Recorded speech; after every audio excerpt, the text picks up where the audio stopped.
পরের উপকার সাধনের নিমিত্তে উৎসর্গকৃত জীবনই প্রকৃত জীবন হিসেবে বিবেচিত। জগৎ সংসারে নিজের জন্য কাটানো মুহূর্তগুলো বৃথা। অপরের কল্যাণে নিজেকে নিয়োজিত করার মাঝেই জীবনের সার্থকতা নিহিত। শুধুমাত্র নিজের আরাম ভোগের জন্যই মানুষের জন্ম নয়। মানুষ হলো বিবেক সম্পন্ন প্রাণী। মানুষের প্রাণ সমস্ত সৃষ্টিকুলের জন্য নিবেদিত। পৃথিবীতে এসে শুধু নিজের কাজ নিজে করে গেলেই জীবন সার্থকতায় পরিপূর্ণ হয় না।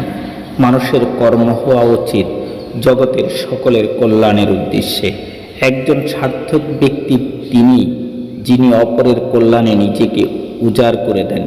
কিন্তু একজন স্বার্থপর ব্যক্তি কেবল নিজের কথা ভেবেই সকল ধন সম্পদ কুক্ষিগত করবার চেষ্টায় রত থাকেন। এতে মানব জীবনের ব্যর্থতাই নিহিত। মানুষের মানবিক মূল্যবোধ জাগ্রত করার জন্য প্রয়োজন পারস্পরিক সহযোগিতা। ফুল যেমন তার অপরূপ রূপ, রস ও গন্ধে সকলের হৃদয় জয় করে, পরিবেশকে করে কোমল, তেমনি একজন সার্থক মানুষের কর্মকাণ্ড হওয়া উচিত মানব কল্যাণের নিমিত্তে। নিজের সকল মাধুরী উজাড় করে দিয়ে ফুল যেমন ধুলোর ধরণীতে লুটিয়ে পড়ে, তেমনি মানব জগতের কল্যাণে নিজের জীবনকে বিলিয়ে দিতে হবে প্রয়োজনে। আর ক্ষণস্থায়ী জীবনের সার্থকতা এখানেই।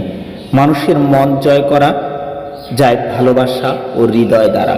মানুষের জীবন ক্ষণস্থায়ী এ কথা মনে রেখে নিজ অন্তরের মাধুরী উজাড় করে দিয়ে সর্বজনের কল্যাণে নিজেকে নিয়োজিত রাখতে পারাই মানব জন্মের সার্থকতা। কিন্তু আমরা কি সেটা করতে পারি? আদৌ কি আমরা নিজেকে উজাড় করে মানুষকে ভালোবাসতে পেরেছি? আমি কি পেরেছি আমার ভাইকে ভালোবাসতে? আমি কি পেরেছি আমার বোনের সমস্ত হকগুলো আদায় করতে? আমি কি পেরেছি আমার প্রতিবেশীর যত হক আছে সবগুলো আদায় করে দিতে? আমি কি পেরেছি শিক্ষক হিসেবে ছাত্রর হক আদায় করতে? আমি কি পেরেছি ছাত্র হিসেবে শিক্ষকের সমস্ত হক আদায় করতে? আমি কি পেরেছি আল্লাহর সমস্ত বিধানকে মেনে চলতে? আমি তো পারছি না। আমি পারছি না কোরআনকে বুঝতে, আমি পারছি না হাদিসকে বুঝতে, আমি পারছি না আমার রাসূলের জীবন আদর্শকে অনুকরণ করতে। কেন পারছি না? অবহেলা। কোথা থেকে এই অবহেলা তৈরি হয়েছে? ছোট থেকে অভ্যস্ত হইনি ভালোবাসা দিয়ে প্রকৃতিকে, পরিবেশকে, সমাজকে, জাতিকে আপন করে নিতে আমি পারিনি।